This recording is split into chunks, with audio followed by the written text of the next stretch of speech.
નમસ્કાર વિદ્યાર્થી મિત્રો, કેમ છો? મજામાં? વિદ્યાર્થી મિત્રો, આજે આપણે પ્રથમ વાર્ષિક પરીક્ષા 2023 ધોરણ 9 વિષય હિન્દી, જેનું કુલ ગુણ 50, સંપૂર્ણ પેપર સોલ્યુશન કરીશું. એની પહેલાં વિદ્યાર્થી મિત્રો, તમે હજુ સુધી આપણી આ સૌની સહિયારી યુટ્યુબ ચેનલને સબસ્ક્રાઈબ ન કરી હોય તો અત્યારે જ સબસ્ક્રાઈબ કરો, જેથી કરીને આવનારા નવા વિડીયો આપને અપડેટ થતા રહે. તો વિદ્યાર્થી મિત્રો, જોઈએ વિભાગ એ, જેમાં છે गद्य विभाग, जहाँ प्रथम आपेलो है यहाँ के सही विकल्प चुनकर रिक्त स्थानों की पूर्ति कीजिए, प्रत्येक का 1 अंक, जेमां 2 गुणनी अंदर प्रथम आपेलो है। एना पछी जोईए कि 1 सम्राट के हाथों में खाली जग्या पड़ गई, तो जवाब आवशे हथकड़ी, बराबर, यहाँ अंगूठी नहीं आवे। 2 मोना पढ़ लिख कर खाली जग्या बनना चाहती है, तो जवाब आवशे वकील, मोना वकील बनना चाहती है। 3 शिशुपाल की नींद उड़ गई क्योंकि, तो एमां आवशे ब, एक पहरेदार की हत्या हो गई थी। एना पछी 4 जूही के अनुसार रानी को निराश नहीं होना चाहिए क्योंकि वे गीता पढ़ती थी। प्रश्न 5 मनुष्य के मन में कौन से विकार होते हैं? तो मनुष्य के मन में काम, क्रोध, लोभ, मोह आदि विकार होते हैं। 6 डॉक्टर का नुस्खा बच्चन जी को कैसा लगा? तो जवाब आवशे डॉक्टर का जो नुस्खा था वो बच्चन जी को मौत का परवाना लगा। एना पछीनो प्रश्न 7 प्रियोदा टोली शनिवार को स्कूल में छूटने के क्या करती है? शनिवार को स्कूल से छूटने के बाद प्रियोदा की टोली बालूचर पर जमा होती है। खेल कूद गाने बजाने के बाद प्रियोदा दुनिया भर की खबरें सुनाते हैं।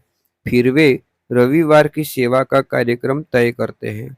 एना पछी प्रश्न 8 जोईए लोगों से महान मूल्यों के बारे में आस्था क्यों हिल गई? तो एनो जवाब थशे कि आजकल ईमानदारी और परिश्रम करके जीविका कमाने वाले श्रमजीवी पीस रहे हैं और झूठ तथा फरेब का रोजगार करने वाले फल फूल रहे हैं। इसलिए लोगों में महान मूल्यों के बारे में आस्था हिल गई है। तो आ रीते तमे प्रश्न 7 અને 8 નો उत्तर विद्यार्थी मित्रों लखी शको छो। एना पछी जोईए प्रश्न 9। प्रश्न 9 रानी लक्ष्मीबाई निराश क्यों हो गई? અને એના અથવામાં છે કે લેખક બીમારી में भी क्यों काम करते थे? तो જોઈએ પ્રશ્નના उत्तर। तो एना उत्तर थशे रानी लक्ष्मीबाई के स्वराज्य पाने के प्रयत्न विफल हो रहे थे। झांसी उनके हाथ से निकल गई थी। उनके पास शक्ति थी फिर भी वे दुर्बल थी।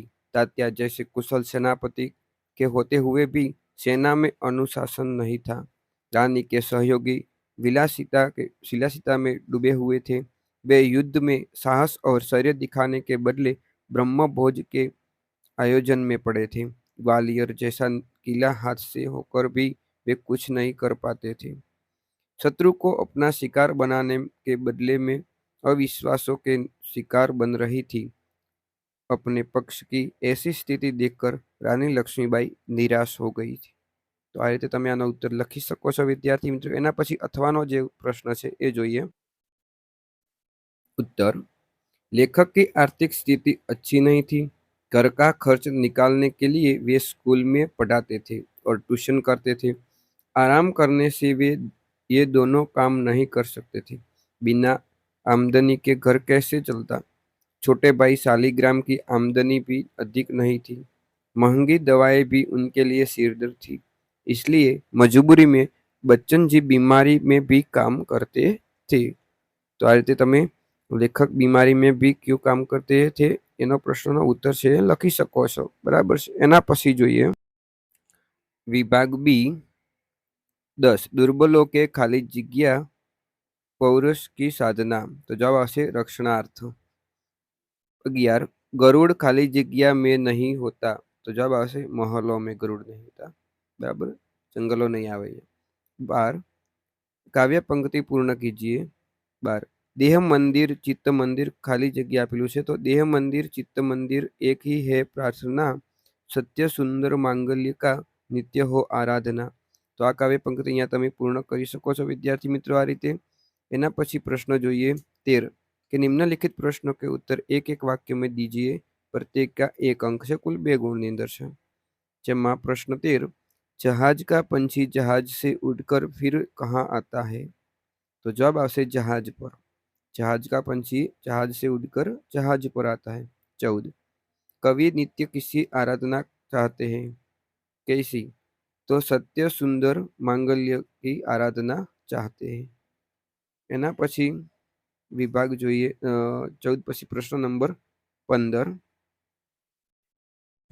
प्रश्न 15 कई वैभव से क्या प्राप्त होता है? तो જોઈએ वैभव से मनुष्य को ढेर सारी चिंताएं और थोड़ी सी हंसी खुशी प्राप्त होती है। इसकी अतिरिक्त उसे चमक चमक दिखाने का अवसर और क्षणिक भोग विलास प्राप्त होता है। तो आ रीते प्रश्न 15 નો તમે ઉત્તર છે એ લખી શકો છો અને તમારા ગાઈડના પેજ નંબર 23 પર પણ તમે જોઈ શકો છો। એના પછીનો પ્રશ્ન 16 सूरदास ने किस प्यासे को दुर्मति कहा है? तो એનો જવાબ આવશે गंगा नदी के जल से शुद्ध और पवित्र अन्य कोई जल नहीं है। जो प्यासा व्यक्ति उसे छोड़कर अपनी प्यास बुझाने के लिए कुआं खुदवाए उसे सूरदास जी ने दुर्मति कहा है। तो आ रीते प्रश्न 15 और 16 ना उत्तरों लखी सको छो विद्यार्थी मित्रों। एना पछी प्रश्न नंबर 17 જોઈએ। 17 भारतवासियों के बारे में गुप्त जी क्या कहते हैं? અને એના અથવાનો જે પ્રશ્ન છે बालकृष्ण के स्वरूप का वर्णन कीजिए। चलो જોઈએ પ્રશ્નોના ઉત્તરો। गुप्त जी के अनुसार भारतवासी आर्यों की संतान है।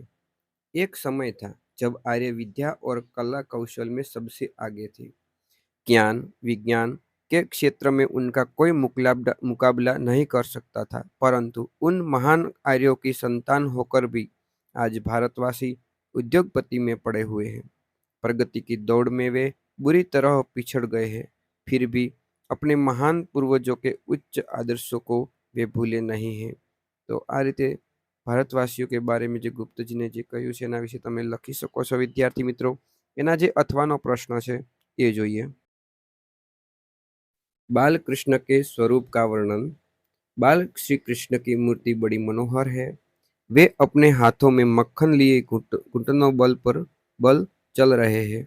उनके मुंह में मक्खन लगा हुआ है। उनके गाल सुंदर और आंखें चंचल है। उनके माथे पर गोरोचन का तिलक लगा हुआ है। उनकी लटें मदमस्त भैरव जैसी सुंदर लग रही है। वे अपने गले में कठुला की माला पहने हुए हैं।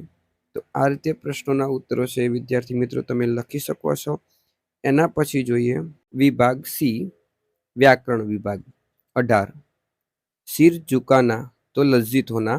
वाक्य अदालत में चोर का पर्दाफाश होने पर चोर का सिर झुक गया।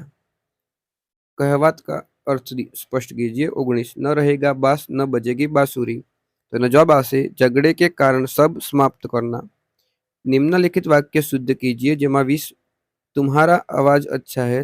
तो एनो शुद्धिकरण थशे कि तुम्हारी आवाज अच्छी है। 19 निम्नलिखित शब्द का विरोधी शब्द लिखिए। उचित तो एनो विरोधी शब्द थशे अनुचित। निम्नलिखित शब्द का पर्यायवाची शब्द लिखिए। एमा 22 में से अतिथि तो एनो जवाब थशे मेहमान। एना पछी से निम्नलिखित शब्द समूह के लिए एक शब्द लिखिए। 22 स्वामी के प्रति श्रद्धा रखने वाला तो जवाब आवशे स्वामी भक्त। निम्नलिखित शब्द का उपसर्ग दीजिए। 24 लाइलास तो ला वत्ता इलास। दरेकनो एक एक गुण है विद्यार्थी मित्रों। अहींया निम्नलिखित भाववाचक संज्ञा बताइए। जहाँ 25 वर्गखंड में शिक्षक ने छात्रा को बधाई दी तो अहींया भाववाचक संज्ञा है ये बधाई थशे। एना पछी निम्नलिखित कृतवाचक संज्ञा बताइए तो जवाब आवशे तैराकी। 27 गुजरात में वार्षिक परीक्षा अप्रैल में होती है।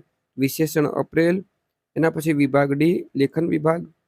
જે 3 ગુણની અંદર પ્રથમ આપેલું છે કે પરિચ્છેદ को पढ़कर नीचे दिए गए प्रश्नों के उत्तर लिखिए। અહીંયા જે ફકરો છે એ આપણે વાંચવાનો છે અને એના પછી વિદ્યાર્થી મિત્રો પ્રશ્નના उत्तर આપવાના છે, જેમાં પ્રશ્ન નંબર 28, 29 અને 30 છે।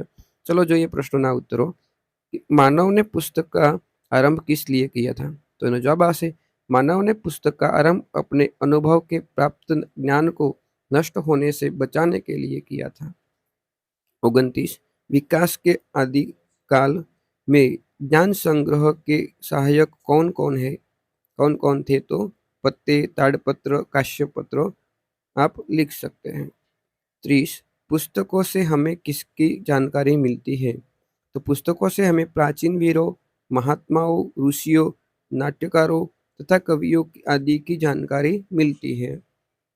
एना पछी प्रश्न नंबर 31 निम्नलिखित रूपरेखा के आधार पर कहानी लिखकर उचित शीर्षक दीजिए। जे 3 मार्क्सनी अंदर છે અહીંયા જે આપેલા છે આના આધારે આપણે મુદ્દાઓના આધારે આપણે વાર્તા લખવાની છે અને યોગ્ય શીર્ષક આપવાનો છે।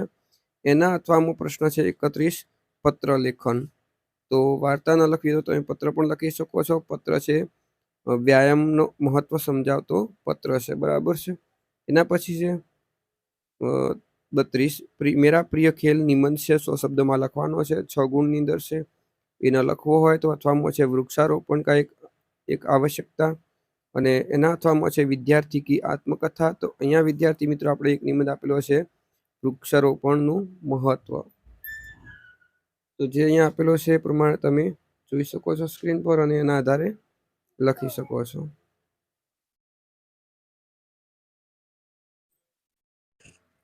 જો વિદ્યાર્થી મિત્રો તમને અમારો આ વિડીયો ગમ્યો હોય તો લાઈક કરો, શેર કરો અને ચેનલને સબસ્ક્રાઇબ કરજો।